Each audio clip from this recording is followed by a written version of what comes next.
हमारे देश की सबसे बड़ी खूबसूरती क्या है? हाँ, बताइए। फेस्टिवल्स जी, है ना? देखिए जनवरी से त्योहारों की शुरुआत होती है और हमारे देश में तकरीबन हर महीने हम कोई ना कोई फेस्टिवल ज़रूर मनाते हैं। तो शुरुआत लोहड़ी और मकर संक्रांति से हो रही है। देखो पंजाबी कुड़ी ते पंजाबी त्योहार है ना, लोहड़ी दे नाल कितना कनेक्शन फील होंदा है ना। कि सुंदर मुंदरी ही गा दी। मैं गा देना है, मैं वेट कर रही हूँ कदों रिपोर्टर जुड़े तो मैं उदों तक गावां। एनीवेज, मकर संक्रांति महज एक त्यौहार भर नहीं है बल्कि सांस्कृतिक महत्व के साथ साथ इस पर्व का संबंध हमारी प्रकृति से भी है। तभी तो साल का ये पहला त्यौहार काफ़ी खास माना जाता है। इस त्यौहार को और भी खास बना देती है गुजरात की चिक्की, जो मकर संक्रांति के पर्व पर मिठास घोलने का काम करती है और इसकी डिमांड देश विदेश में बहुत ज़्यादा है।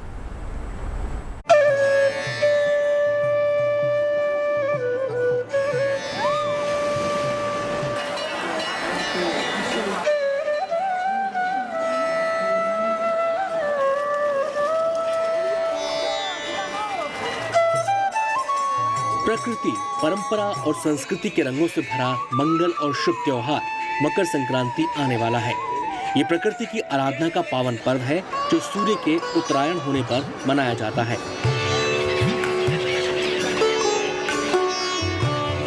ये त्योहार पूरे देश में अलग अलग तरह से मनाया जाता है। गुजरात और राजस्थान में इसे उत्तरायण और दक्षिण भारत में पोंगल कहा जाता है, तो वहीं पंजाब में इसे लोहड़ी के तौर पर मनाते हैं। मकर संक्रांति के दिन से खरमास खत्म हो जाता है और शादी और पूजा पाठ जैसे मांगलिक कार्यों का शुभ मुहूर्त शुरू हो जाता है। प्रयागराज में लगने वाला माघ मेला भी इसी दिन शुरू होता है। मकर संक्रांति का ये पावन पर्व दान पुण्य का पर्व माना जाता है। इस दिन पवित्र नदियों में स्नान के बाद चावल, उड़द की दाल की खिचड़ी, तिल, गुड़, मूंगफली के लड्डू दान करने की परंपरा है।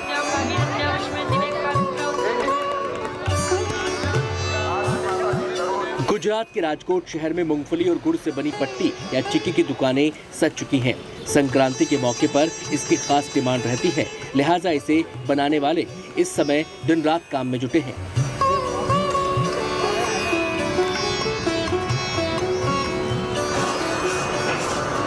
सबसे पहले गुड़ को गर्म किया जाता है और इसके बाद इसमें अलग अलग चीजें जैसे मूंगफली, तिल या सूखे मेवे मिलाए जाते हैं।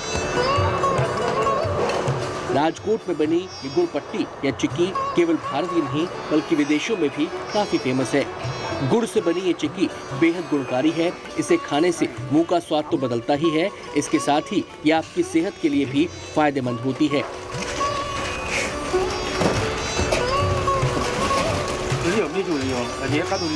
लोग राजकोट आते हैं वो राजकोट से चिक्की लेके ही जाते हैं और उसकी वजह ये है, ये प्योर गुड़ और पीनट, तिल, कोकोनट, ये सब हेल्दी प्रोडक्ट है।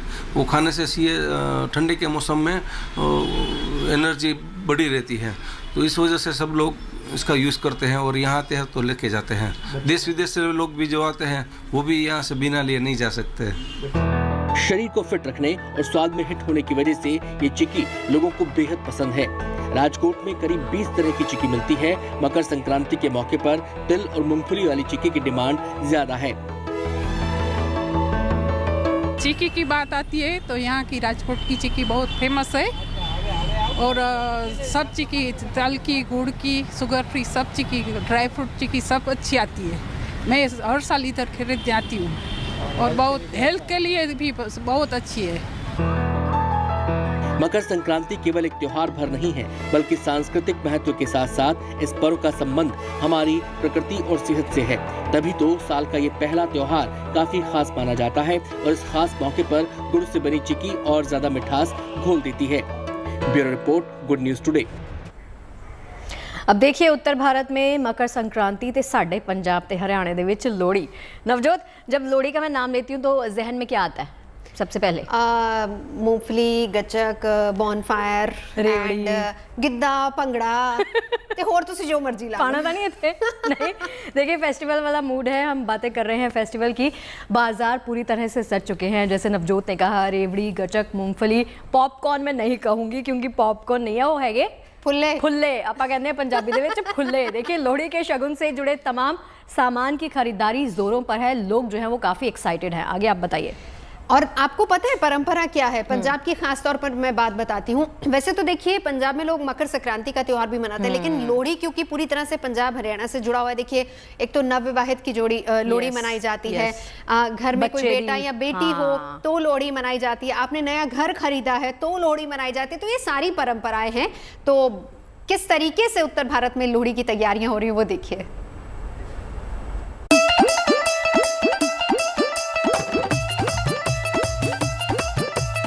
उत्तर भारत में खास तौर पर अगर हम पंजाब की बात करें तो पंजाब में लोहड़ी का त्यौहार बड़े ही हर्षोल्लास के साथ मनाया जाता है। लोहड़ी कल है, लेकिन अगर हम बाज़ारों की बात करें तो बाज़ार अब फिर से सजने लगे हैं। ख़ास तौर पर लोहड़ी के लिए जो अंगीठियाँ हैं या फिर जो लकड़ी हैं या फिर जो गोबर के उपले हैं वो अब बाज़ारों में आने शुरू हो गए। ख़ास तौर पर इस वक्त मैं चंडीगढ़ की सेक्टर 20 की मार्केट में हूँ और आप देख सकते हैं कि धीरे धीरे जो बाज़ार है वो सजने लगे हैं। सुबह का समय है, लेकिन फिर भी आप देख सकते हैं कि जो लोग हैं वो घरों से बाहर निकलने शुरू हो गए हैं। कोरोना की कुछ पाबंदियां हैं, लेकिन उसके बावजूद अगर हम बाज़ारों की बात करें तो धीरे धीरे जो रौनक है वो वापस लौटनी शुरू हो गई है। पहला त्यौहार बच्चों का, किसी के बेटा है बेटी है, अब तो बेटी का भी कोई फ़र्क नहीं मानते, और किसी की शादी का पहला अवसर हो, शादी के बाद लोहड़ी का, तो बहुत ही धूमधाम से मनाया जाता है। तो अच्छे लोगों को, सब अपने रिश्तेदारों को बुलाएंगे, सबको अच्छी गैदरिंग हो जाती है, अच्छे धूमधाम से करते हैं। लोहड़ी जला के सारे उसके अपने आसपास चक्कर लगाते हैं, परिक्रमा लेते हैं।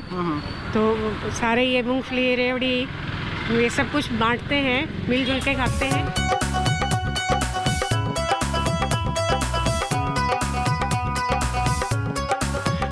एक बार मैं अपने वीडियो जर्नलिस्ट को कहूँगा कि ज़रा दूसरी तरफ दिखाएं कि जहाँ पर मूंगफलियाँ हैं, रेवड़ियाँ हैं, उनकी जो शॉप्स है वो भी खुलनी शुरू हो गई है। यानी कहीं ना कहीं जो मार्केट्स है वो सजनी शुरू हो गई है। तो लोग हैं ख़ास तौर पर पंजाब में बड़ी बेसब्री से इसका जो इंतज़ार है वो करते हैं।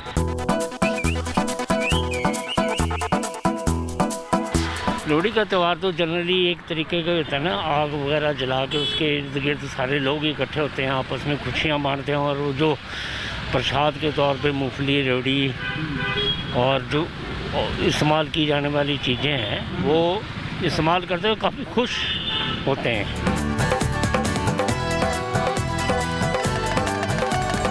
ख़ास तौर पर पंजाब में तो भंगड़ा होता है, गिद्दा होता है, और ख़ास तौर पे जो मेन बात पंजाब की है कि किसी की नई शादी हो या फिर किसी के घर बच्चा पैदा हुआ हो तो उस समय तो और भी ज़्यादा जो त्यौहार है उसमें चार चांद है वो लग जाते हैं। वीडियो जर्नलिस्ट दिलीप साहू के साथ Lalit Sharma, GNT news, Chandigarh.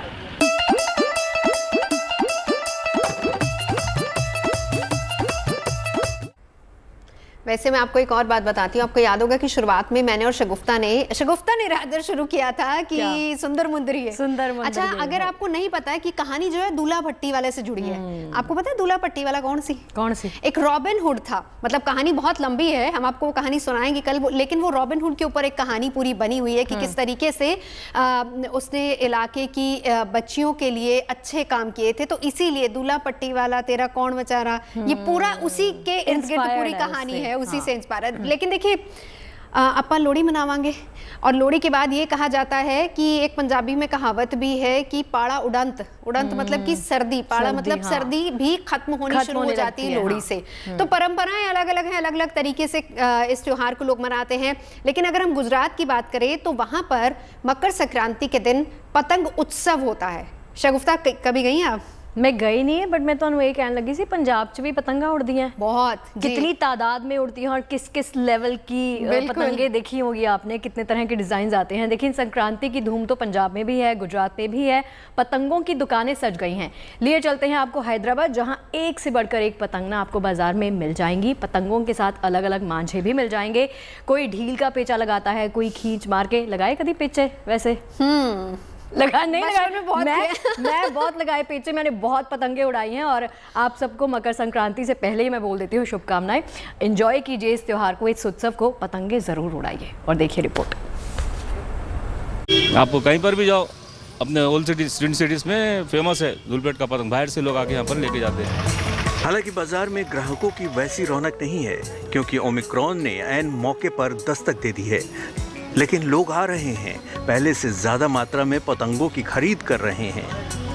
Actually Omicron की वजह से ही सेल ज़्यादा हैं, क्योंकि सब लोग घर पे है, सब लोग प्रीफर घर पे ही रहना चाह रहे हैं, तो ज़्यादातर लोग क्या है अपने बच्चों को घर पे रखने के लिए ये सब ज़्यादा लेके जा रहे हैं। तो क्या है बच्चे घर पर ही रहेंगे, टेरेस पर पतंग पिलाएंगे, रात में ये लालटेन लेके जा रहे हैं इंजॉय करने के लिए। हैदराबाद का धूलपेट पतंग के साथ साथ भगवान गणेश की मूर्ति और राखी के लिए भी बहुत मशहूर है, इसलिए यहाँ पर पतंग खरीदने दूसरे राज्यों से भी लोग आते हैं। लेने के लिए आया हूँ, अपने इधर पतंग का ज़्यादा महत्व रहता और मकर संक्रांति बहुत अच्छी तरीके से और अच्छी बनाते, और इसीलिए हम लोग सेलिब्रेट करने के लिए इधर पतंग के लिए आए हैं। आमतौर पर 14 जनवरी को मकर संक्रांति मनाई जाती है और इस दिन नदियों में स्नान के बाद पूजा की परंपरा है, लेकिन संक्रांति पर पतंग उड़ाने का महत्व कुछ खास होता है। Bureau report, good news today.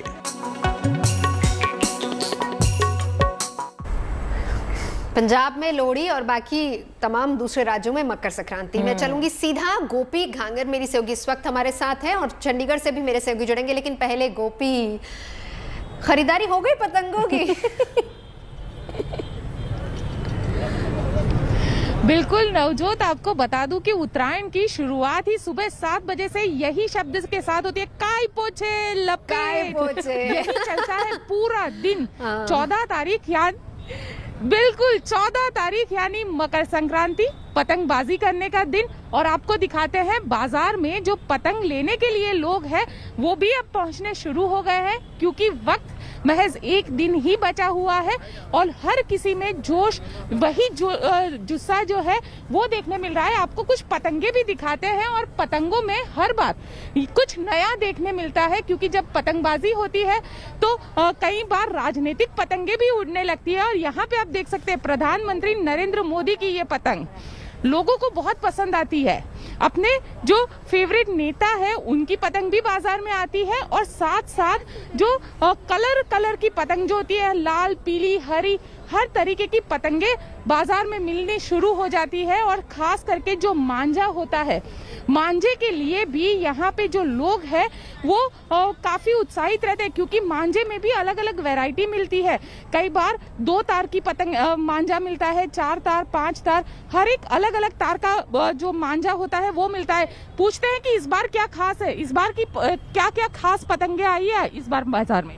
इस बार बाजार में अभी ये नवी वैरायटी आई है पतंग में, 150 रुपए पंजे में, ये बढ़िया पतंग आई है अभी। देखिए इतनी बड़ी पतंग, हवा के साथ पतंग ऐसे आसमान में लहराएगी कि उड़ाने वाले भी खुद लहराने लगेंगे। और क्या बात है गोपी, क्या बात है। मकर संक्रांति के दिन पर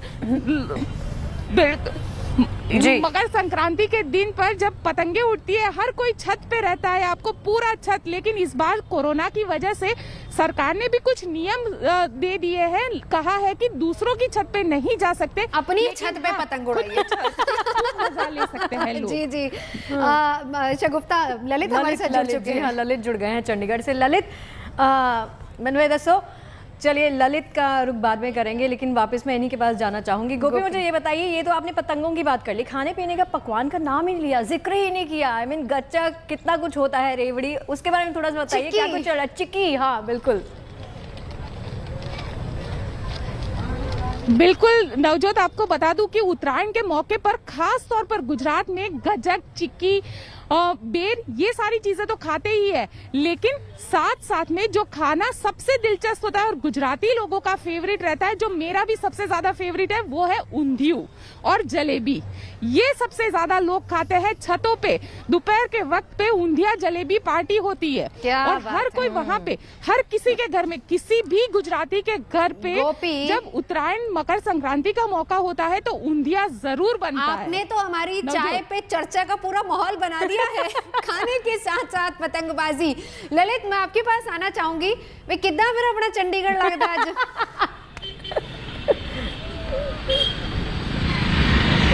देखिए, अगर चंडीगढ़ की भी मैं बात करूं तो चंडीगढ़ में भी खास तौर पर जो लोहड़ी का त्यौहार है बहुत ही हर्षोल्लास के साथ मनाया जाता है। सबसे पहले मैं तस्वीरें आपको दिखा दूं। पहले मैं इस वक्त चंडीगढ़ के सेक्टर 20 की मार्केट में खड़ा हूं। आप देख सकते हैं कि बावजूद इसके कि कोरोना की पाबंदियां हैं, लेकिन अगर लोहड़ी के पर्व के लिए दुकानों की सजने की बात करें तो तमाम तरह से, चाहे मूंगफलियां हो वो नज़र आ रही है, चाहे गच्चक की बात करो वो नज़र आ रहा है, तिलपट्टी है, तमाम तरह की जो चीज़ें हैं जो ख़ास तौर पर लोहड़ी के लिए होती है वो यहाँ पर सजी हुई है।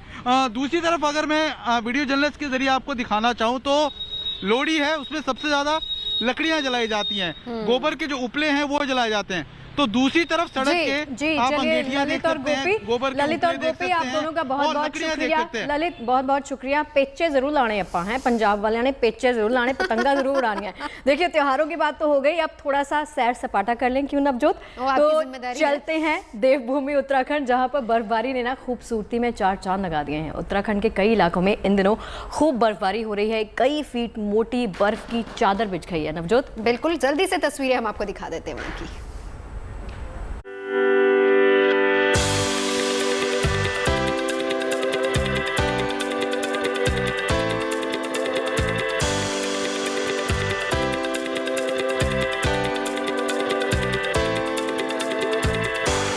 इन खूबसूरत तस्वीरों को देखकर किसी का भी मन मचल उठेगा।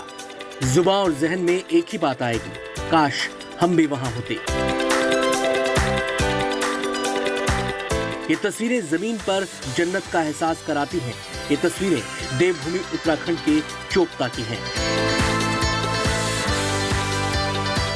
चोपता को उत्तराखंड का स्विट्जरलैंड भी कहा जाता है। कुछ लोग इसे मिनी स्विट्जरलैंड भी कहते हैं और तस्वीरें देखकर लगता है गलत नहीं कहते। बर्फबारी के बाद चोपता की खूबसूरती निखर कर आई है। दुनिया में किसी भी टूरिस्ट डेस्टिनेशन को टक्कर दे रहा है चोपता।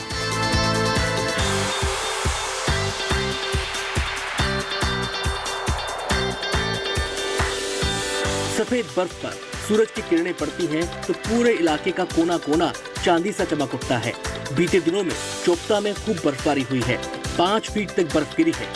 यही वजह है कि क्या पेड़, क्या पौधे, क्या सड़कें और क्या घर, दफ्तर और होटल, सब कुछ बर्फ से ढक गया है।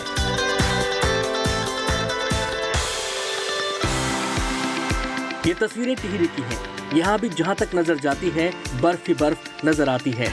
टिहरी जिले में सबसे अधिक बर्फबारी सीमांत गांव गंगी, पिंसवाड़, मेड, मारवाड़ी, चिरबिटिया और प्रताप नगर के ऊपरी हिस्से में हुई है। कई इंच मोटी बर्फ की चादर पूरे इलाके में बिछ गई है। भारी बर्फबारी के कारण इस इलाके में कई दुश्वारियों का भी सामना करना पड़ रहा है। हालांकि जो लोग घूमने फिरने के इरादे से आए हैं उनके लिए ये बर्फबारी किसी तोहफे से कम नहीं।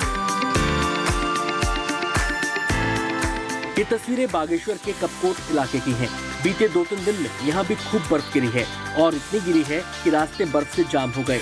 रास्तों को साफ करने का काम तेजी से चल रहा है ताकि ये इलाका फिर से रफ्तार पकड़ सके।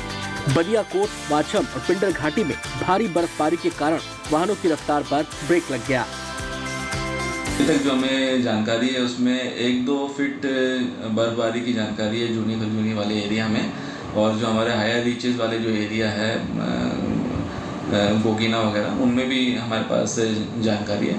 ऑलरेडी हमने सारे जगह पे जेसीबीज वगैरह हमने डेप्यूट कर रखी है। अगर कोई रास्ता अवरुद्ध हो रहा है तो तत्काल उसको जो है जेसीबी के माध्यम से उसको खोल भी दिया जा रहा है। बागेश्वर में हर साल हजारों की तादाद में टूरिस्ट आते हैं। बर्फबारी का लुत्फ उठाने के लिए यहाँ टूरिस्ट आए हुए हैं और बहुत से लोग आने की सोच रहे होंगे, लेकिन अधिकारियों की सैलानियों को सलाह है कि बागेश्वर का रुख करने से पहले मौसम की जानकारी जरूर हासिल कर लें ताकि कोई दिक्कत ना हो। टूरिज्म वैसे काफ़ी जो बागेश्वर है काफ़ी टूरिस्ट यहाँ पर आते हैं, खासकर हमारे जो कौसानी एरिया है या फिर बाकी जो हमारे पिंडारी ग्लेशियर्स वगैरह है उन एरिया में काफ़ी हमारे टूरिस्ट आते हैं। उनको जो है हम लोग यही बताएंगे कि जो भी हमारे मौसम विभाग के द्वारा जो चेतावनी वगैरह जारी होती है उसको ध्यान में रखते हुए अपना टूर प्लान वो बनाएं। जो लोग मैदानी इलाकों में रहते हैं उनके लिए बर्फबारी देखना, बर्फ के बीच मस्ती करना रोमांच से भरा अनुभव होता है और इस रोमांच के लिए हर साल हजारों लोग पहाड़ों का रुख करते हैं। इस बार जिस कदर बर्फबारी हो रही है उसने तो मानो सैलानियों के मन की मुराद पूरी कर दी है। चोपता से प्रवीण सेमवाल और टिहरी से कृष्ण गोविंद कंसवाल के साथ Jagdish Pandey, Bageshwar, good news today.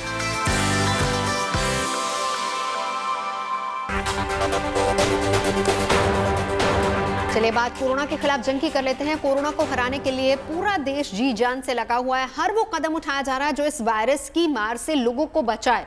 जागरूकता और सावधानी दो ऐसे तरीके हैं जिनके सहारे इस जंग को जीता जा सकता है।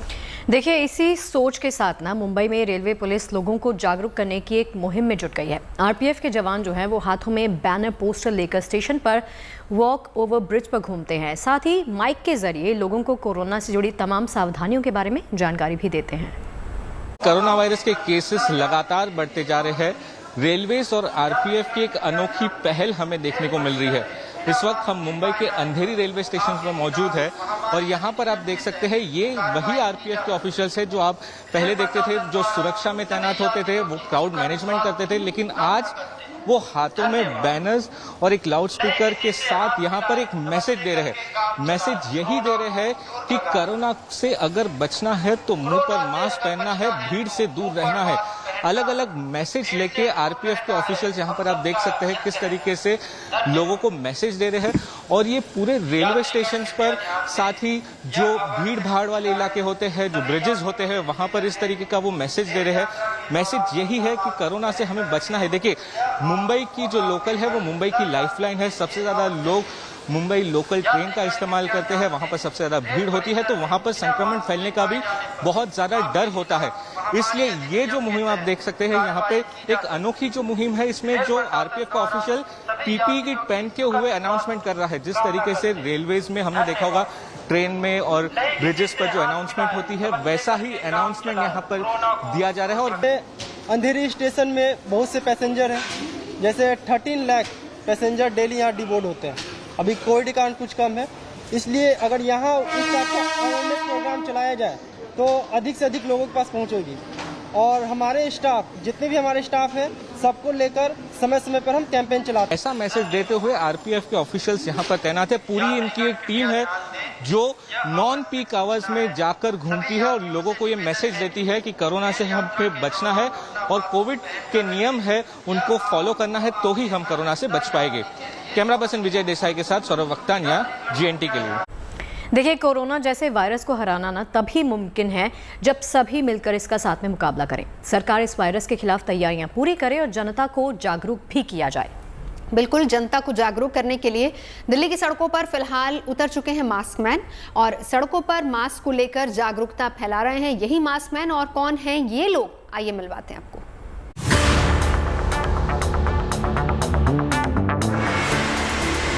शहर को कोरोना की मार से बचाने, लोगों को वायरस के चंगुल से निकालने अब दिल्ली की सड़कों पर उतर चुके हैं मास्क मैन। मेट्रो स्टेशन के बाहर, चौक चौराहों पर, बाजार की भीड़ में, जहां हर वक्त ओमिक्रॉन का वायरस इंसान को दबोचने के लिए घात लगाए बैठा रहता है, वहां लोगों को बचाने के लिए मास्क मैन ने मोर्चा संभाल लिया है। जो खुले मुंह घूम रहे लोगों को मास्क देते हैं, साथ में हिदायत भी। कई बार लोग मास्क घर से लेना भूल जाते हैं, कुछ लापरवाही करते हैं तो कुछ मास्क खरीदने में असमर्थ हैं। सबके लिए मास्क मैन मास्क की खेप लेकर सड़कों पर घूमने लगे हैं। देखिए, इंद्रप्रस्थ संजीवनी द्वारा जो मास्क मैन तैनात किए गए हैं वो ये भी गाइड करेंगे लोगों को कि कैसे आपने मास्क लगाना है, हाथ कब कब धोने हैं, सैनिटाइज कैसे करना है। तो ये मास्क मैन एक बिल्कुल यूनिक कॉन्सेप्ट है और अभी तक दिल्ली में ऐसा कोई शुरुआत नहीं हुई है। कोरोना काल में मास्क नहीं लगाना अपराध है और कई बार ये कानून तोड़ना आम इंसान को भारी पड़ जाता है। दिल्ली पुलिस की कड़ाई के साथ भारी भरकम चालान का भी सामना करना पड़ता है। 2021 में दिल्ली पुलिस ने बिना मास्क घूम रहे 17,000 लोगों का चालान काटा था। चालान से 3.5 करोड़ रुपए वसूले गए थे। जनवरी महीने के पहले 10 दिनों में ही 700 चालान कट चुके हैं। कोरोना के समय में रोजगार के अवसर कम हो जाते हैं, कई लोगों की नौकरियां चली जाती हैं। ऐसे में मास्क मैन लोगों को चालान के आर्थिक चपत से भी बचाएंगे। इस साल हमने करीब जो है 17,000 चालान किए हैं और करीब 3.5 करोड़ रुपए का मतलब हमने रिकवर किया है पब्लिक से। और इस साल भी करीब हम 700 चालान कर चुके हैं पिछले 10 दिनों में। तो मैं उम्मीद करता हूं कि इनके प्रयास के बाद से कहीं न कहीं वो जो लोग बिना मास्क के आते हैं या जो वो होते हैं वो मोर अवेयर होंगे और उसका बेनिफिट होगा कि चालान की संख्या में कमी आएगी और अधिक से अधिक लोग मास्क लगा के चलेंगे। मास्क मैन सबसे पहले उन कच्ची बस्तियों में जाते हैं जहां के लोग रोज मास्क खरीदने का खर्चा नहीं उठा सकते। फिलहाल इन्हें दिल्ली में 50 जगहों पर तैनात किया गया है। आगे तादाद और बढ़ाई जाएगी। इस बात में कोई शक नहीं कि दिल्ली पुलिस और एनजीओ की कवायद महामारी को फैलने से रोकने में कारगर साबित होगी। Anand Kumar, Delhi, good news today. Corona को मात देने के लिए कई स्तर पर काम हो रहा है। स्वास्थ्य ढांचे को मजबूत करने के साथ साथ उन लोगों का भी ख्याल रखा जा रहा है जो होम आइसोलेशन में है। और इस बार वायरस के संक्रमण का ट्रेंड ये बता रहा है कि ज्यादातर लोगों को अस्पताल में एडमिट होने की जरूरत नहीं पड़ रही है। ऐसे में होम आइसोलेशन की अहमियत ज्यादा बढ़ गई है। देखिए, होम आइसोलेशन में रह रहे मरीजों के लिए मेडिकल सलाह से लेकर दवा, अन्य जरूरी चीजों का इंतजाम दिल्ली में किया गया है। चलिए दिखाते हैं, आपको समझाते हैं कि होम आइसोलेशन में रहने वाले मरीजों का ख्याल रखने के लिए क्या क्या और किस तरह के कदम उठाए गए हैं। देश की राजधानी में तेजी से कोरोना के मामले बढ़ रहे हैं। सबसे ज्यादा मरीजों का इलाज होम आइसोलेशन में किया जा रहा है। दिल्ली सरकार उन तक किस तरह राहत पहुंचा रही है, इसके लिए हम पहुंच गए हैं साउथ दिल्ली के ग्रेटर कैलाश विधानसभा में। हम मौजूद हैं चिराग दिल्ली की एक डिस्पेंसरी के भीतर और यहाँ पर मेरे आसपास आपको ये दवाइयाँ नज़र आ रही होंगी और साथ ही साथ एक कोरोना मरीज को जो ज़रूरत होती है उसके लिए किस तरह से यहाँ पर तैयारी की गई है, ये भी हम आपको तस्वीरों में दिखा रहे हैं। किट अब तैयार हो गई है, हम इस किट को लेकर चलेंगे। ये देखिए, यहाँ पर सिविल डिफेंस वॉलंटियर जो हैं, कड़ी मशक्क़त के बाद इन्होंने ये पूरी पीपी किट पहनी हुई है, मास्क इन्होंने लगाया हुआ है और काफ़ी मुश्किल होती है क्योंकि कई घंटों तक उन्हें ये किट लेकर घर घर तक जाना होता है। किट इन्होंने अब यहाँ पर थाम ली अपने हाथ में, ये देखिए। और हम आपको ये भी बताएंगे कि किस तरह से सिविल डिफेंस वॉलंटियर जो हैं वो घर तक पहुँच रहे हैं और साथ ही इस डिस्पेंसरी के भीतर होम आइसोलेशन में जो मरीज इलाज करवा रहे हैं उन्हें कॉल कैसे किया जा रहा है। तो आइए आपको उस कॉल सेंटर की तरफ ले चलेंगे। दवाइयों की और तमाम जो ज़रूरी सामान की किट लेकर पहुंच रही है, इन्हें क्या इन्फॉर्मेशन दी गई है, ये क्या कुछ कहेंगे कोरोना मरीज के? हाँ जी, ये पेशेंट के पास जाके उसको सारे डूज एंड डोंट्स बताएंगे, क्या सावधानियां उन्हें बरतनी चाहिए और कैसे वो खुद को आइसोलेट रख सकते हैं। वो सारा ये लोग इन्हें अच्छे से समझा के आएंगे। ये हमारी आशा हैं, एएनएम हैं और ये हमारे सीडीवी हैं। ये दोनों लोग पेशेंट के पास जाते हैं। ये किट है, इसके अंदर ज़रूरी दवाइयाँ, ऑक्सीमीटर, थर्मामीटर, ग्लव्स, मास्क और ब्लीचिंग पाउडर दिया जाता है जो कि पेशेंट को इस्तेमाल करने के लिए चाहिए होगा। बेहद ज़रूरी है कि लोग अपना ध्यान रखें, लेकिन ज़रूरी ये भी है कि अगर कोई कोरोना से संक्रमित हो जाए तो सरकार भी उसका ध्यान रखे। और इसी की एक तस्वीर हमें नज़र आ रही है जहां पर तमाम मेडिकल स्टाफ और सिविल डिफेंस वॉलंटियर घर घर पहुंचकर लोगों को वो किट मुहैया करा रहे हैं जिससे लोगों को कोरोना संक्रमण से जंग लड़ने में सहूलियत हो। और अब आपको लिए चलते हैं झारखंड के रामगढ़ और दिखाते हैं बाइक की चाल चलने वाली साइकिल। साइकिल की खासियत वैसे ये है कि बैटरी से चलती है और एक बार में चार्ज कर 30 किलोमीटर तक आप साइकिल को दौड़ा सकते हैं। क्या बात है। देखिए, इस साइकिल में ना खास किस्म के पैडल लगे हैं जिसका फ़ायदा ये होगा कि साइकिल को ना चलाने में सामान्य से आधी ताकत ही लगेगी। ये साइकिल इन दिनों रामगढ़ में काफ़ी चर्चा में है। छोटे शहर के बड़े स्टार्टअप की ये कहानी आपको ज़रूर देखनी चाहिए। चार्ज होकर चलने वाली एक साइकिल बनाई है जो एक बार चार्ज होने पर 30 किलोमीटर प्रति घंटे की रफ्तार से 30 किलोमीटर तक जाएगी। साइकिल तो सामान्य है लेकिन इसे बैटरी की ताकत दी है प्रिंसू ने। तो ये जो साइकिल है वो 2 रुपए में चार्ज होती है एक बार और 30 किलोमीटर चलती है। तो अगर मानिए कि अगर एक दिन में 50 रुपए का भी पेट्रोल बचाते हैं तो 10 महीने में ये साइकिल पूरा अपना दाम निकाल देगा आपके पास और 2 साल का गारंटी है। साइकिल को पूरी तरह से गांव के हिसाब से तैयार किया गया है। इसमें 130 किलोग्राम वजन उठाने की क्षमता है। खास बात यह है कि सफर लंबा हो तो भी बैटरी खत्म होने की चिंता नहीं करनी पड़ेगी। साइकिल पैडल से चलेगा लेकिन चलाने वाले को आधी ताकत ही लगानी होगी। पैडल में लगा मैग्नेटिक सिस्टम से आधी ताकत खुद साइकिल लगाएगी। हमने इसमें पैडल असिस्ट लगाया है कि अगर आपको 50 किलोमीटर जाना है और बैटरी आपका 30 किलोमीटर का ही है तो उस समय आप पैडल असिस्ट का यूज कीजिएगा तो 50% पावर आप लगाएंगे और 50% पावर साइकिल लगाएगी। तो आप आसानी से 50 किलोमीटर का दूरी इससे तय कर सकते हैं। इलेक्ट्रिकल जो है वो मोटर को रोकेगा और मैकेनिकल व्हील के लिए है। बैटरी कितनी चार्ज हुई है ये देखने के लिए इंडिकेटर है, रफ्तार घटाने और बढ़ाने के लिए एक्सीलेटर, भीड़ में रास्ता बनाने के लिए हॉर्न। और इस साइकिल में वो सब कुछ है जो एक बाइक में होता है और कीमत है केवल 20,000 रुपए। कम कीमत में इतने फायदे देखकर जो भी जाता है साइकिल लेकर ही वापस आता है।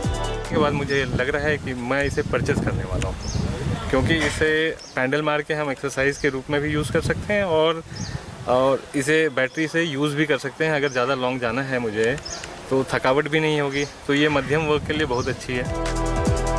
अब प्रिंसू बैटरी से चलने वाले बाइक के प्रोजेक्ट पर काम कर रहे हैं। साथ ही बच्चों को इलेक्ट्रिक की पढ़ाई भी कराते हैं, जो ये साबित करती है कि प्रतिभा बड़े शहरों और बड़े माहौल की मोहताज नहीं है। Rajesh Verma, Ramgarh, good news today. और चलिए अब आपको लेकर चलती हूँ छत्तीसगढ़ के बस्तर, जो सैलानियों के आकर्षण का केंद्र बनता जा रहा है। देखिए, बस्तर की प्राकृतिक खूबसूरती को देखने के लिए ना देश के अलग अलग हिस्सों से लोग यहाँ पर पहुँचते हैं। बस्तर में बहते झरने या फिर जंगल लोगों को अपनी तरफ अक्सर खींचते हैं। वैसे हालात हमेशा से ऐसे नहीं थे, क्योंकि बस्तर एक नक्सल प्रभावित इलाका है, ये तो आपको पता होगा।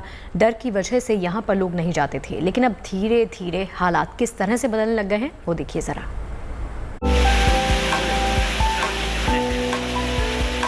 ये हिमाचल प्रदेश नहीं, उत्तराखंड नहीं, बल्कि छत्तीसगढ़ के बस्तर का हांदावाड़ा है, जहां विशाल झरना पर्यटकों को अपनी ओर खींचने लगा है।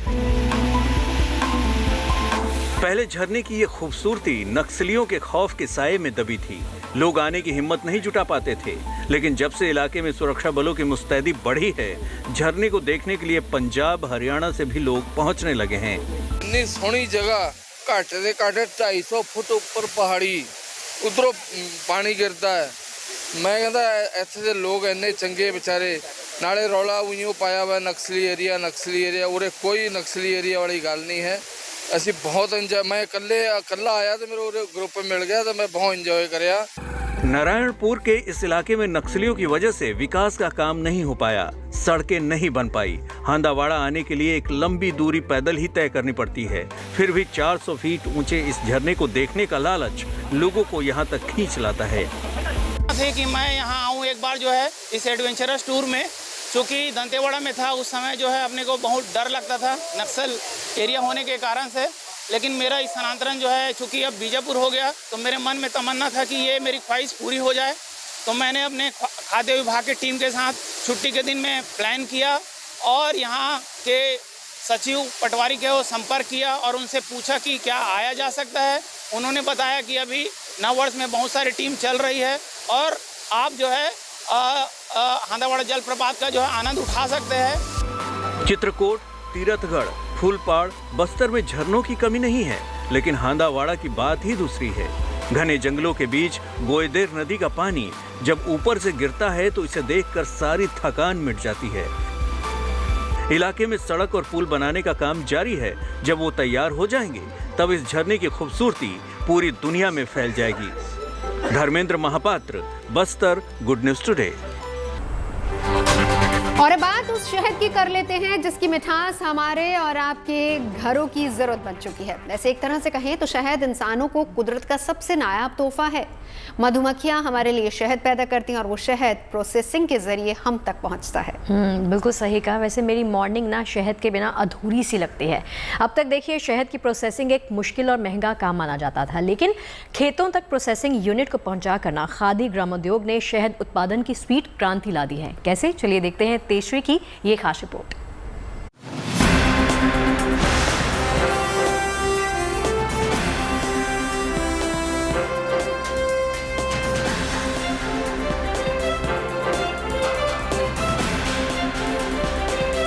खेतों के बीचों बीच शहद के समंदर में ना तो मधुमक्खियों की कमी है और ना ही यहाँ मिठास ही कम है। पेड़ों पर मधुमक्खियों के आशियानों से अलग ये शहद के कारोबार का पारंपरिक तरीका है। फूलों से लदे खेतों के बीच पल रही मधुमक्खियां अपने हिस्से की मिठास यहाँ इकट्ठा करती हैं और ये मिठास इन खेतों से निकलकर हमारे घरों तक पहुँचती है। लेकिन एक पहल के बाद पूरे कारोबार की तस्वीर बदल गई है।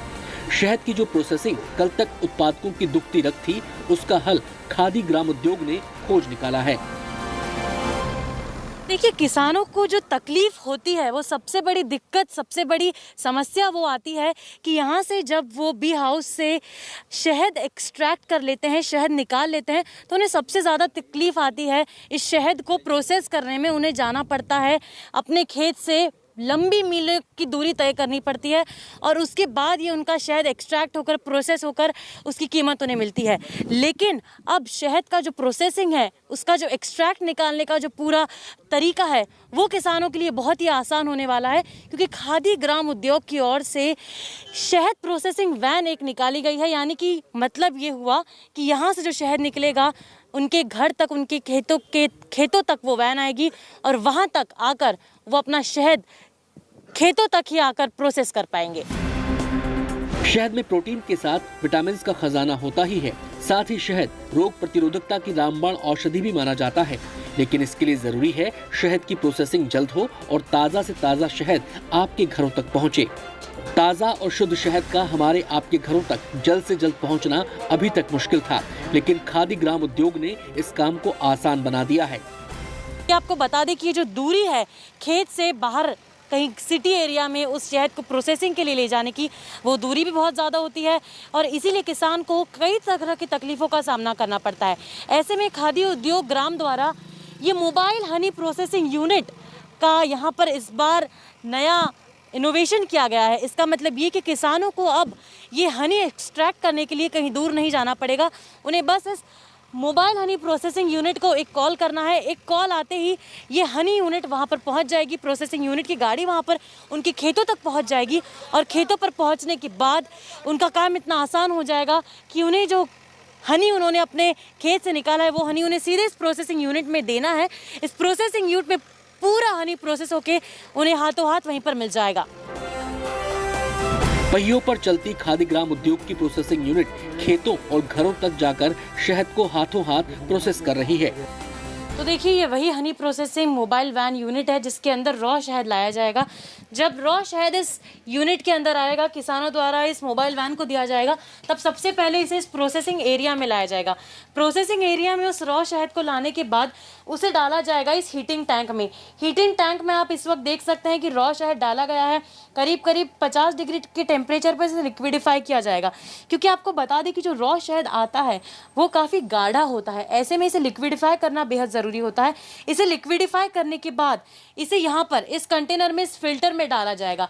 फिल्टर में जितने भी मोटे पार्टिकल्स होते हैं, जितने भी ऐसे पार्टिकल्स होते हैं जो काफ़ी ख़राब होते हैं, इम्प्योरिटीज़ जो होती हैं, वो इस फिल्टर के ज़रिए सारी आउट कर दी जाएंगी। कुछ घंटों की प्रक्रिया के बाद मोबाइल वैन में बने इस यूनिट से शुद्ध ताजा शहद निकाला जा सकता है। इस वैन में 300 किलो तक शहद प्रोसेस करने की क्षमता है।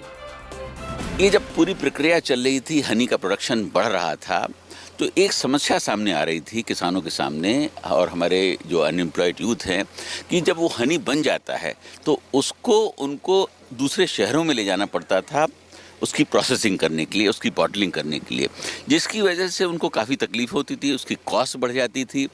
तो खादी कमीशन ने ये डिसाइड किया कि कुछ ऐसा किया जाए जिससे कि किसानों को उनके दरवाजे पर ही उसका प्रोसेसिंग का काम मिल जाए। इस वजह से आज जो है ये मोबाइल हनी प्रोसेसिंग यूनिट को लॉन्च किया जा रहा है। शहद की अपनी तासीर होती है। शहद के उत्पादन से लेकर उसकी प्रोसेसिंग अब तक एक मुश्किल सवाल हुआ करती थी, लेकिन पीएम मोदी के विजन और खादी ग्राम उद्योग की पहल ने शहद के कारोबार में नई जान फूंक दी है। समझ लीजिए, इस कोशिश के बाद शहद का हम तक पहुंचने का सफर आसान हुआ है और शहद की मिठास पहले से कहीं ज्यादा सेहतमंद हुई है। गाजियाबाद से तेजश्री के साथ bureau report, good news today. चलिए अब आपको लिए चलते हैं बीजिंग, जहां 2022 के शीतकालीन ओलंपिक्स की तैयारी तेजी से चल रही है। मेहमानों की खातिरदारी के लिए खास तरह के रोबोट का इंतजाम किया गया है। सुबह का नाश्ता, दोपहर का लंच और रात का खाना सब कुछ इन आधुनिक इलेक्ट्रिक मशीनों के जरिए ही परोसा जा रहा है। कोविड प्रोटोकॉल को ध्यान में रखते हुए बीजिंग में इस तरह के रोबोटिक स्टाफ की हर जगह चर्चा हो रही है। तो तस्वीरें देखिए, कोरोना काल है, ऐसे में सबको बचाने के लिए इन रोबोट्स का ही सहारा लिया जा रहा है। 2022 ओलंपिक्स भी कराना है और ऐसे में एहतियात भी बरतनी है। तो तमाम एहतियात बरतते हुए अब स्टाफ की जगह रोबोट्स को लगाया गया है जो आपको खाना परोसेंगे।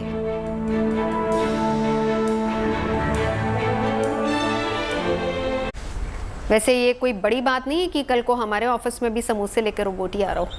वो सबसे पहले हम इंस्टाग्राम पे डालेंगे।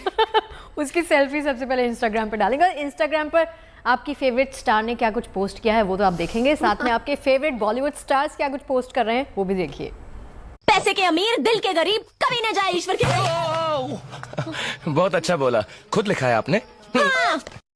एक्सक्यूज मी, पहले तो दूर होके बात करो। अरे लिसन ना। और मैं ऐसे वैसे किसी से भी बात नहीं करती। I like you so much. Shut up। मैं सच में तुम्हें बहुत चाहता हूँ। Shut up। मैं तुमसे बहुत प्यार करता हूँ। Oh please। iPhone 11 और 12। 13 Pro। जोर का झटका है जोरों। इतनी दूर क्यों हो? थोड़ा नजदीक आ जाइए। अब बोली क्या बोल रहे थे आप? कल एक शादी में बारात काफी लेट हो गई। मैं दुल्हन के बाप के आगे पीछे घूमता रहा कि शायद कह दे बेटा हमारी इज्जत रख लो। चाय पर चर्चा में अभी के लिए बस इतना ही। कल मिलकर मनाएंगे लोहड़ी। नवजोत को मैं ये कहना चाहूँगी कि कल मूंगफली, रेवड़ी और साथ में गचक ज़रूर आनी चाहिए स्टूडियो में, और साथ में ही हम किसी अलग अवतार में दिखाई देंगे। तब तक बने रहिए हमारे साथ और देखते रहिए गुड न्यूज़ टुडे।